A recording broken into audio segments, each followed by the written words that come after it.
8 अगस्त 2025 के current affair को आइए देखते हैं। सबसे पहला सुर्खियां क्या है कि प्रधानमंत्री नरेंद्र मोदी एससीओ शिखर सम्मेलन के लिए चीन के तियानजिन की करेंगे यात्रा। दूसरा हेडलाइन है उत्तराखंड के उत्तरकाशी जिले में भारी वर्षा के कारण खीरगंगा नदी में आकस्मिक बाढ़ ने व्यापक मचाई तबाही। ठीक है। तीसरा हेडलाइन है विश्व मौसम विज्ञान संगठन ने यूएसए में 829 किलोमीटर के मेगा फ्लैश लाइटनिंग रिकॉर्ड का दिया प्रमाणित। ठीक है। आगे बात करते हैं कि चौथा है म्यांमार के कार्यवाहक राष्ट्रपति यू मिंट स्वे का 74 वर्ष की आयु में हुआ निधन। ठीक है। पांचवा हेडलाइन है चीन ने 12वें विश्व खेल 2025 का हुआ आगाज। चीन में 12वें विश्व खेल 2025 का हुआ आगाज। छठा है आरबीआई ने रेपो दर को 5.5% पर रखा अपरिवर्तित। सातवां है पंजाब किशोर न्याय अधिनियम के तहत सांकेतिक भाषा विशेषज्ञों को पैनल में शामिल करने वाला बना पहला राज्य। आठवां है छत्तीसगढ़ के भालूकोना जमनी डीह ब्लॉक में निकल तांबा प्लेटिनम समूह तत्व भंडार की हुई खोज। नौवां हेडलाइन है आईआईटी पलक्कड़ में एआई संचालित शिक्षण ऐप टूटोल किया लॉन्च। 10वां हेडलाइन क्या है कि सारा तेंदुलकर को ऑस्ट्रेलियाई पर्यटन का ब्रांड एम्बेसडर किया गया नियुक्त। ठीक है। 11वां है कि नासा के क्रू 11 मिशन द्वारा अंतर्राष्ट्रीय अंतरिक्ष स्टेशन पर भेजे गए लद्दाख से सीवक थ्रॉन और हिमालयन टार्टरी बकव्हीट के बीज। ठीक है। आइए देखते हैं पहला क्वेश्चन को। तो पहला क्वेश्चन क्या है कि 25वां एससीओ शिखर सम्मेलन का प्रारंभ होगा कहाँ पे? चाइना में। बात करें शंघाई सहयोग संगठन। ठीक है। एससीओ का 25वां शिखर सम्मेलन कहाँ पे कब? 31 अगस्त से लेके 1 सितंबर 2025 तक स्टार्ट होगा और होस्ट करने वाला कौन है? चीन के तियानजिन में। ठीक है। चीन के तियानजिन में है। ठीक है। 2024 में कहाँ हुआ था एससीओ का बैठक? तो अस्ताना कजाकिस्तान में हुआ था। और बात करें कि इसका स्थापना क्या कहते हैं कि एससीओ का स्थापना 1996 में हुआ था संघाई 5 के नाम से। ठीक है। और बात किया उसमें रूस चीन। ठीक है। रूस चीन और क्या बोलते हैं कि रूस चीन भी शामिल था। और बात करें 2001 में इसमें उज्बेकिस्तान शामिल हो गया। ठीक है। एससीओ में टोटल 6 मेंबर हो गया। उसका 2017 में इंडिया और पाकिस्तान भी शामिल हो गया और टोटल 8 मेंबर हो गया। उसका 2023 में ईरान शामिल हुआ 9वां मेंबर के रूप में। फिर 2024 में बेलारूस शामिल हुआ 10वें मेंबर के रूप में। तो एससीओ का लेटेस्ट मेंबर कौन हो गया? बेलारूस हो गया। और एससीओ का हेड क्वार्टर कहाँ पे? बीजिंग चाइना में है। ठीक है।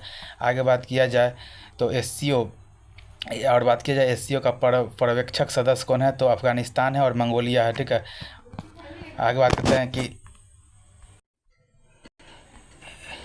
एससीओ के पर्यवेक्षक सदस्य कौन बना है? तो अफगानिस्तान और मंगोलिया बना है। ठीक है। आगे बात करें G7 का हाल ही में सम्मेलन कहाँ हुआ है? कनाडा में। ब्रिक्स का ब्राज़ील में और बिम्स्टेक का थाईलैंड में हुआ है। ठीक है। आगे बात करें अगला एससीओ का सदस्य सबसे पहले कौन कौन था? तो जो सेंट्रल कंट्री उसमें कौन नहीं है? तुर्कमेनिस्तान नहीं है। तो कौन कौन है? कजाकिस्तान, उज्बेकिस्तान, किर्गिस्तान और तजाकिस्तान है सदस्य एससीओ का। ठीक है। आगे बात करें नेक्स्ट का तो अगला देखते हैं। नेक्स्ट दूसरा नंबर सवाल क्या है कि हाल ही में उत्तराखंड में उत्तरकाशी जिले में भारी वर्षा के कारण किस नदी में आकस्मिक बाढ़ से ने व्यापक तबाही मचाई है? तो ये हो जाएगा खीरगंगा नदी। कौन सा नदी? खीरगंगा नदी हो जाएगा। उत्तराखंड के उत्तरकाशी में धराली कस्बा में 8600 फुट की ऊंचाई से भारी वर्षा के कारण खीरगंगा नदी में पानी का बहाव अचानक बढ़ गया, जिसको फ्लैश फ्लड कहा जाता है। भारी नुकसान हुआ इससे। ठीक है। और बात की जाए कि इसमें क्या हुआ कि अलकनंदा नदी का सहायक नदी है खीरगंगा नदी, उसमें आया है। और पहले कारण था इसका कि बादल फटने, क्लाउड बर्स्ट के कारण, लेकिन बाद में पता चला क्या कि ग्लेशियर फटने के कारण ये हुआ है। ठीक है। आगे बात किया जाए अगला क्वेश्चन क्या है? नेक्स्ट क्वेश्चन का बात किया क्वेश्चन नंबर 3 क्या है? क्वेश्चन नंबर 3 है कि हाल ही में विश्व मौसम विज्ञान संगठन ने कहाँ 829 किलोमीटर के मेगा फ्लैश लाइटनिंग रिकॉर्ड का प्रमाणित किया है? तो ये हो जाएगा यूएसए में। ठीक है। WMO विश्व मौसम विज्ञान संगठन ने प्रमाणित किया कि 2017 में जो यूएसए में तूफान आया था जिसमें बिजली गिरी थी वो लगभग 829 किलोमीटर लंबे क्षेत्र में क्या कहता है कि ये लंबा था। ठीक है। जिसको मेगा फ्लैश लाइटनिंग रिकॉर्ड में दर्ज कर दिया गया है। ठीक है। और आगे बात किया जाए कि WMO का माने वर्ल्ड मेट्रोलॉजिकल ऑर्गेनाइजेशन का बात किया जाए तो इसका स्थापना 1950 में हुआ था जिनेवा स्विट्जरलैंड में, ठीक है। और बात की इंडियन मेट्रोलॉजिकल ऑर्गेनाइजेशन जो भारतीय मौसम विज्ञान संगठन है, इसका स्थापना 1875 में हुआ था। इसके वर्तमान अध्यक्ष कौन है? मृत्युंजय महापात्रा जी हैं, जिनको सासाकावा अवार्ड मिला है, ठीक है। और बात करें कि नई दिल्ली में इसका हेडक्वार्टर हो जाएगा, ठीक है। आगे बात करें चौथा क्वेश्चन क्या है?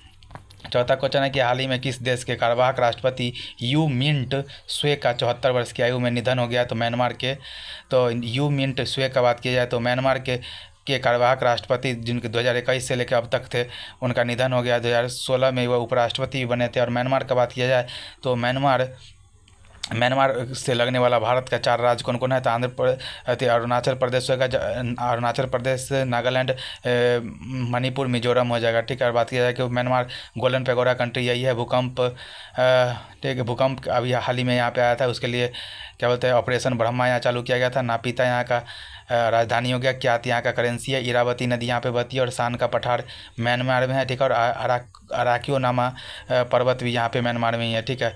आगे बात किया जाए तो नेक्स्ट का क्या है? पाँचवा क्वेश्चन है कि हाल ही में 12वें विश्व से खेल 2025 का आगाज़ कहाँ हुआ है? हाल ही में 12वें विश्व खेल 2025 का आगाज़ कहाँ हुआ है? तो चीन में। 12वें विश्व खेल 2025 का बात किया जाए तो 4 साल में एक बार होता है। और अभी हाल ही में 12वें विश्व खेल 2025 का शुभारंभ चाइना के चेंगदू स्थान पे हुआ था। 1981 में से ये स्टार्ट हुआ था और इसमें टोटल 34 खेल होगा। और बात करें कि भारत की टीम इसमें 17 सदस्यीय भाग लेगी। और बात किया जाए कि 2023 में आदित्य मेहरा जो कि बिलियर्ड्स के खिलाड़ी हैं इंडिया, उन्होंने एक पहला गोल्ड जीता था। ओनली गोल्ड, एक ही गोल्ड भारत ने क्या बोलते हैं कि 12 विश्व खेल 2025 विश्व खेल प्रतियोगिता में जीता है, ठीक है। आदित्य मेहता बिलियर्ड्स के खिलाड़ी हैं, 2013 में जीते थे पहला गोल्ड, एक ही गोल्ड है इंडिया का, ठीक है। और 2029 में कहाँ पे इसका आयोजन होगा? तो जर्मनी में होगा, ठीक है। आगे बात किया जाए छठा सवाल का, तो छठा सवाल क्या है? छठा सवाल है हाल ही में मौद्रिक नीति समिति द्वारा निर्धारित रेपो दर कितना है? तो 5.5% है, ठीक है। बात करें मॉनिटरी पॉलिसी कमेटी का, तो इसमें 6 मेंबर होते हैं, 3 RBI से और 3 गवर्नमेंट्स होता है। इसके हेड RBI गवर्नर होते हैं। अभी वर्तमान में संजय मल्होत्रा जी हैं। इसमें वर्तमान में भी जो इस समिति का जो रिपोर्ट आया उसमें कोई भी चेंज नहीं किया गया। रेपो रेट में 5.5% इस रेपो रेट को रखा गया है। बात करें महंगाई को 4 ±2% को रखना होता है, माने 2% से लेकर 6% तक इस कमेटी का काम होता है कि मेंटेन रखना। उर्जित पटेल कमेटी के द्वारा इसको कहा गया था। इसके लिए हमेशा साल में 6 बार समीक्षा किया जाता है। और बात किया जाए कि पॉलिसी रेट नीति दर को बात करें तो रेपो रेट जिसको बोला जाता है, इसका फुल फॉर्म होता है रिपर्चेजिंग ऑप्शन रेट, ठीक है। ये क्या होता है कि अल्पकालीन समय के लिए जब RBI बैंक को जिस ब्याज दर पर लोन देती है उसको क्या कहते हैं कि रेपो रेट कहा जाता है, ठीक है। ब्याज दर पर देती है, ठीक है। आगे बात किया जाए कि बैंक रेट हमेशा ज़्यादा होता है रेपो रेट से, और सबसे ज़्यादा बैंक रेट होता है, उसके बाद रेपो रेट होता है, उसके बाद रिवर्स रेपो रेट होता है, ठीक है। तो सबसे ज़्यादा होता है, ठीक है। तो 5.75% बैंक रेट है, उसका रेपो रेट 5.5% है, ठीक है। आगे बात किया जाए नेक्स्ट क्वेश्चन का बात करें, ठीक है। अब जीडीपी का अनुमान 6.5% लगाया था, ठीक है। आगे बात किया जाए नेक्स्ट क्वेश्चन का, तो 7वां क्वेश्चन है हाल ही में किशोर न्याय अधिनियम के तहत सांकेतिक भाषा विशेषज्ञों का पैनल में शामिल करने का पहला राज्य कौन बना है? तो ये पंजाब बना है। बात करें किशोर न्याय अधिनियम 2025 का, तो सांकेतिक भाषा विशेषज्ञ का पैनल में शामिल करने का पहला स्टेट पंजाब बना है, ठीक है। और बात किया जाए कि और अगला सवाल है कि लद्दाख में पहला वनस्पति पार्क बनेगा श्योक नदी के पास, ठीक है। लद्दाख में पहला वनस्पति पार्क बनेगा श्योक नदी में, ठीक है। और बात किया पॉक्सो का, बात किया जाए पॉक्सो एक्ट का होता है prevention of children for sexual offence, ठीक है। पॉक्सो एक्ट 2012 में आया था। पॉक्सो एक्ट कब आया था? तो 2012 में आया था। यौन अपराधों से बाल संरक्षण के लिए पॉक्सो एक्ट आया था 2012 में, ठीक है। आगे बात करें नेक्स्ट सवाल का, तो नेक्स्ट सवाल क्या है? अगला सवाल है क्या? 8वां है कि हाल ही में किस राज्य के भालुकोना जमनी डी जमनी डी ब्लॉक में निकल तांबा प्लेटिनम समूह तत्व के भंडार का खोज हुआ है? तो छत्तीसगढ़ में। बात करें भालुकोना जमनी डी ब्लॉक का, तो ये छत्तीसगढ़ के महासमुंद जिला में हुआ है। निकल, कॉपर और प्लेटिनम का समूह का तत्व का भंडार खोजा गया है। ठीक है, बात करें कि मध्य प्रदेश में स्वर्ण भंडार जबलपुर में खोजा गया है। ठीक है, आगे बात किया जाए पता चला है। आगे बात करते हैं कि नेक्स्ट क्वेश्चन क्या है। नेक्स्ट क्वेश्चन है 9वां। हाल ही में प्रतियोगी परीक्षा की तैयारी कराने वाले छात्रों के लिए AI संचालित शिक्षण ऐप टूटोज किसने लॉन्च किया है? तो ये हो जाएगा IIT पलक्कर। ठीक है, बात करें टूटोज का, तो ये इसको लॉन्च किया IIT पलक्कर ने। ठीक है, और प्रतियोगी परीक्षा को तैयारी के लिए छात्र को AI संचालित शिक्षण ऐप है ये। ठीक है, बात करें इसमें सुलभ एवं किफ़ायती ये ऐप है। ठीक है, और बात किया जाए कि इसको doubt solving, text, audio, video, photo, ये सब DPP डेली प्रैक्टिस पेपर, ये सब इसमें दिया जाएगा टूटोज में। आगे बात किया जाए नेक्स्ट सवाल का, तो आगे बात करें तो नेक्स्ट क्या है। आगे है कि हाल ही में ऑस्ट्रेलियन पर्यटन का ब्रांड एम्बेसडर किसे नियुक्त किया गया? तो सारा तेंदुलकर को ऑस्ट्रेलियन पर्यटन का ब्रांड एम्बेसडर चुना गया। इसका थीम क्या है? आओ और अलविदा कहो। ठीक है, बात किया जाए कवक यात्रों का बात किया जाए तो कवक यात्रों अरुणाचल प्रदेश के पर्वतारोही हैं। ठीक है, कवक यात्रों अरुणाचल प्रदेश के पर्वतारोही हैं, जिसमें कि अफ्रीका के हाईएस्ट पीक किलिमंजारो को भी हाल ही में क्या फतह किए हैं। ठीक है, आगे बात किया जाए नेक्स्ट सवाल का, तो अगला सवाल क्या है कि यह है कि नासा के क्रू 11 मिशन द्वारा अंतर्राष्ट्रीय अंतरिक्ष स्टेशन पर भेजे गए लद्दाख से सिवकथ्रॉन और हिमालयन टार्टरी बकव्हीट के बीच। ठीक है, नासा के क्रू 11 मिशन द्वारा अंतर्राष्ट्रीय अंतरिक्ष स्टेशन पर भेजे गए लद्दाख के सिवकथ्रॉन और हिमालयन टार्टरी बकव्हीट के बीच। ठीक है, ये हो गया यहाँ पे हमारा आज का क्या होता है 8 अगस्त 2025 का करेंट अफेयर यहाँ पे समाप्त होता है।